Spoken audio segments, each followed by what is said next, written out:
একটু বলবেন মাননীয় সংসদ সদস্য, আমরা তো প্রধানমন্ত্রীর বক্তব্য স্পষ্টভাবে শুনলাম, ঐক্যবদ্ধতার কথা বলেছেন। কেন বলেছেন সেটা অনুমান তো করাই যায়, কারণ এখন কোনো দাবিতে কেউ যদি রাস্তায় নামে সেখানে কেউ না কেউ আজ থাকবে যারা আসলে মাছ শিকার করতে চাবেন ভোলা পানি ফিল করে।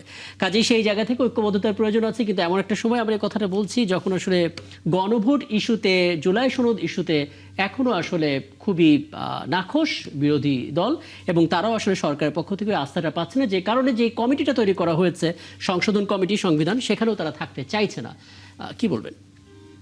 সংসদকে যদি আসলে আমি গণতন্ত্রের একটা প্রাণকেন্দ্র বলি, আমরা যে এই যে 1 মাস 9 দিনের যে সংসদটা গেল বাজেট অধিবেশন, এবং অধিবেশনের শেষ দিন যে আমার প্রধানমন্ত্রী, সংসদীয় নেতা এবং বিরোধী দলের নেতা যতগুলো পয়েন্টে এবং জাতি গঠনে এবং ঐক্যবদ্ধ থাকার ক্ষেত্রে যে মেসেজগুলি দিয়েছে, এবং পরস্পরের প্রতি যে শ্রদ্ধাশীল নির্ভরতা আমরা দেখতে পেলাম, এই পরে যে কোনো ইস্যুতে আমরা কিন্তু সন্দেহ অবিশ্বাস এটা করা ঠিক না। তবে এতটুকুই বলি, সেটা জুলাই সনদ এবং গণভোট নিয়ে যেটাই হবে, আমি ধীরতার সহিত আমরা বলতে চাই, একটা রাজনৈতিক বিশ্বাস নিয়ে তো অবশ্যই আমি রাজনীতি করি।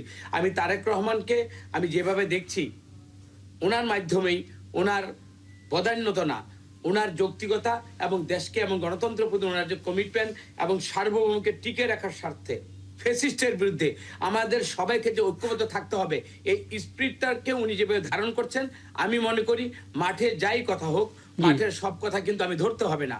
এবং মাঠের রাজনীতিতে এক ধরনের আমার রেটরিক থাকবে, ওইখানে আমার চটকদার করতে থাকবে, আমার দলকে আরো সংগঠিত করতে হবে। হ্যাঁ, তারপরে শামসুল যেটা বললেন সেটার সাথে আপনি একমত যে আসলে মাঠে কিছু বক্তব্য থাকবে, কিন্তু জাতীয় যে কোনো ইস্যুতে, সংকটে বিরোধী দল সরকার পাশাপাশি আছে, এবং এই ইস্যুতে বিরোধী দল তাদের ভূমিকাটাও রাখবে। এবং মাহবুব ভাই যথার্থই বলেছেন, যদি উনি পার্লামেন্টের মানে যাননি বা পার্লামেন্টের মেম্বার না, কিন্তু ওনার প্রতিটা বর্ণনাটাকে আমি হৃদয় দিয়ে আমি শুনেছি, এবং ওনার যে বর্ণনার সাথে আমি সম্পূর্ণ একমত। সুতরাং আমরা অপেক্ষাই করব এবং আমরা ভালো। আমি একটু অধ্যাপক কাজী মাহবুবুর রহমান সংক্ষেপে আর একটা মন্তব্য আপনার কাছ থেকে নিয়ে নিই। আমরা আসলে সরকার কিংবা বিরোধী দলের মুখোমুখি অবস্থান দেখতে চাই না, কিন্তু জনগণের যেই অংশটা বঞ্চিত হবে বিরোধী দল সেই কথাগুলো বলবে, তেমনটা প্রত্যাশা আমাদেরও থাকবে। কিন্তু মুশকিল হচ্ছে, জুলাইয়ে যারা মাঠে ছিলেন, আপনি দেখেছেন আজকে বেশ কয়েকটি জাতীয় গণমাধ্যমে আলাদা আলাদা করে জুলাই যোদ্ধার বক্তব্য আসছে। তারা আসলে নিজেরা নিজেদের বিরুদ্ধে অভিযোগ করেছেন। এক গোষ্ঠী বলেছেন সার্জিস আলম এবং হাসনাত আবদুল্লাহ তারা আসলে জুলাই যুদ্ধের সবচেয়ে বড় খলনায়ক। আর এক দল বলেছে নাহিদ ইসলাম এবং আসিফ মোহাম্মদ সজীব ভুঁইয়া তারাই আসলে নায়ক। মানে আমরা নায়ক খলনায়ক বিবেচনা করব, নাকি আমরা আকাঙ্ক্ষা নিয়ে মাথা ঘামাবো?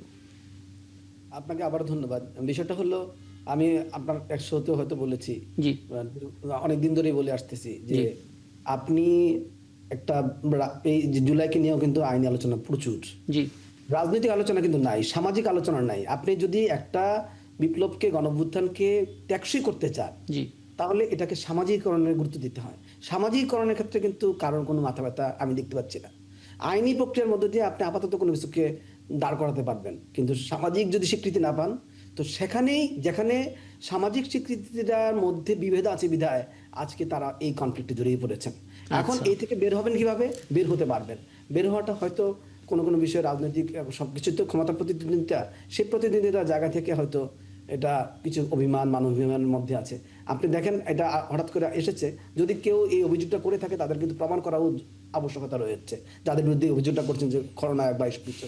তো আমি ব্যক্তিগতভাবে মনে করি এই আলাপটা তারা পাবলিক ফোরামে আনতে হলে তাদেরকে এভিডেন্স দেখাতে হবে। আর যদি তারা ব্যক্তিগত পর্যায়ে এই আলাপটা নিয়ে যান, সেটা অন্য কথা। একটা বিষয় আপনি একটু কথা বলে নেই, 30 সেকেন্ড, আরেকটা বিষয় আর কি, যেটা আপনি শেষ করেছেন, একদমই 30 সেকেন্ডে বলবো। সেটা হলো, আমরা যে আইনের বিষয়গুলোতে আলাপ করলাম, রাষ্ট্রপতি জিয়া রহমান হত্যাকাণ্ড নিয়ে, আমাদের এখানে এই আইনের বাইরে একজন বাংলাদেশের নাগরিক হিসাবে সংবিধান সম্মতভাবে আমার সহ বাংলাদেশের প্রতিটা নাগরিকের অধিকার আছে এই হত্যাকাণ্ড, রাজনৈতিক হত্যাকাণ্ডের মোটিভ জানার।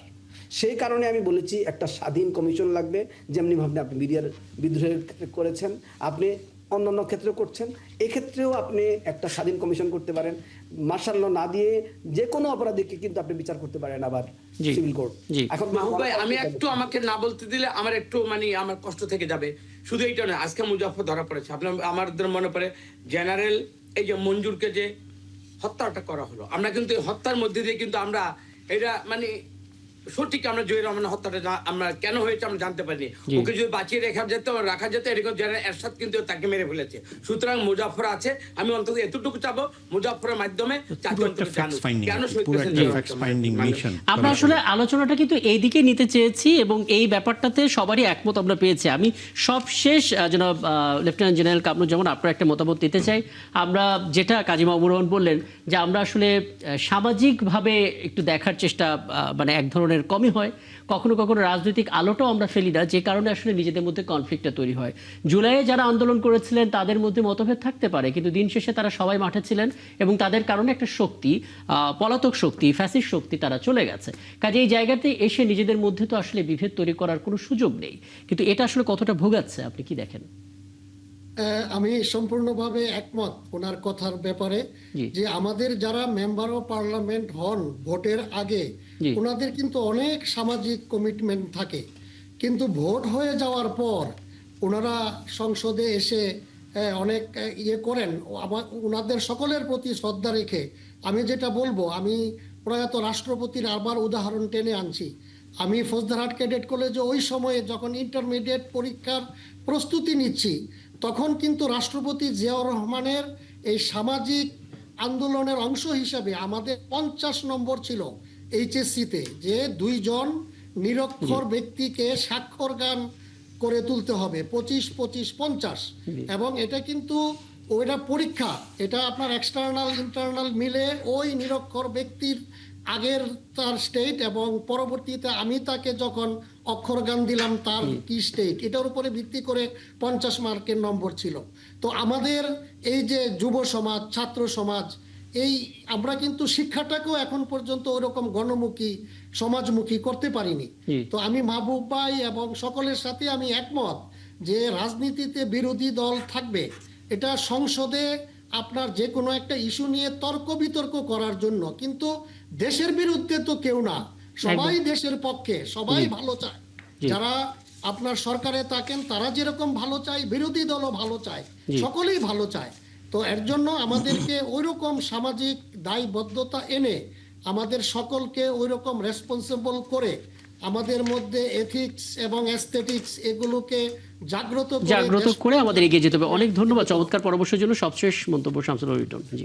শামসুল আলম ভাইয়ের আগে একটু 10 মিনিট 10 সেকেন্ড আমি জাস্ট বলি, বাংলাদেশে একটা হার্ড কথা বলি। বাংলাদেশে আমি গত 54 বছর যাবতই দেখছি যে সরকারি দল বলেন বিরোধী দল বলেন কেউই রাজনীতিটাকে ফোকাস করছে, খুব লিমিটেড, রাজনীতি হচ্ছে না।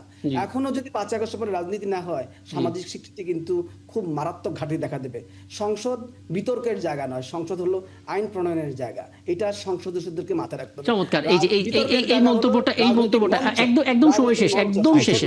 আমি 1 মিনিটের পুরো কথাটা বলে ফেলি। এক হচ্ছে ফ্যাক্ট ফাইন্ডিং কমিশন করা দরকার। মুজাফফর জিবি তার এক্সিকিউশন অথবা হোয়াট এভার ইট ইজ যদি অর্ডার হয় না হয় সেটা অন্য কথা। ফ্যাক্ট ফাইন্ডিং মিশনের মাধ্যমে এই জীবিত ব্যক্তির কাছ থেকে পুরো মিশনটি সম্পর্কে ম্যাক্সিমাম অবহিত হওয়া। 2, রাজনীতিতে যে শব্দবোমা পরিহার করাটা সকল পর্যায়ে থেকেই দরকার, এবং শব্দবোমা যে কত ভয়ঙ্কর হতে পারে, শেখ হাসিনার রাজাকারের বাচ্চা একটি শব্দ এটাই পুরো বিপ্লবের ফুয়েলিং করেছিল। ককরোচ পার্টি ভারতে যেটা হলো, ককরোচ পার্টি, এবং এই শব্দবোমা পরিহার করা দরকার। শিক্ষাঙ্গনে ছাত্র সংসদ নির্বাচন এবং সকল পর্যায়ে স্থানীয় সরকার প্রতিষ্ঠা ছাড়া গণতন্ত্র শক্তিশালী ভিত পায় না, গণতন্ত্র বেশি দূর এগোতেও পারে না, এবং গণতন্ত্র বেশি দীর্ঘস্থায়ী হয় না। সুতরাং এটা আমাদের কাছে কিন্তু ডোর কিন্তু নকিং করা হচ্ছে বারবার। সর্বশেষ অর্থনৈতিক বিশৃঙ্খলা এবং রাজনীতিতে যে একটা কার্পেট যে ছিঁড়ে গেল, সেই সব কার্পেটকে জোড়া দেওয়ার জন্য একমাত্র ট্রুথ অ্যান্ড রিকনসিলিয়েশন কমিশনের কোনো বিকল্প নেই, যেটি বিএনপির রাজনৈতিক যে অঙ্গীকার এবং নির্বাচনী যে ম্যানিফেস্টো সেখানেও ছিল। তাহলে মিল ফ্যাক্টরিগুলো চালু হবে, মানুষ তার কাজগুলো ফেরত পাবে, ইকোনমি ঘুরে দাঁড়াবে, আর লুটকৃত অর্থ থেকে বেকার পুনর্বাসন এবং ফ্যাক্টরিগুলো মানুষকে করা, সেটি কিন্তু তৈরি হবে। সো এই পরিস্থিতি না হলে যে বিতিকিচ্ছিরি অবস্থায় ফ্যাসিবাদ দেশকে রেখে গেছে, সেখান থেকে সামনে এগোনো কঠিন হবে। এবং ঐক্যের ব্যাপারে কোনো সমস্যা নাই, সমস্যা হচ্ছে শব্দবোমা পরিহার করা। অনেক ধন্যবাদ আপনাদের সবাইকে, কারণ ইতিহাস থেকে শুরু করে ভবিষ্যতের করণীয় পর্যন্ত একটা লম্বা জার্নি আমরা এই ঘন্টা 2 ব্যাপী করলাম। অনেক কৃতজ্ঞতা। সামনে কোনো আয়োজনে নিশ্চয়ই আবার আপনাদেরকে পাবো।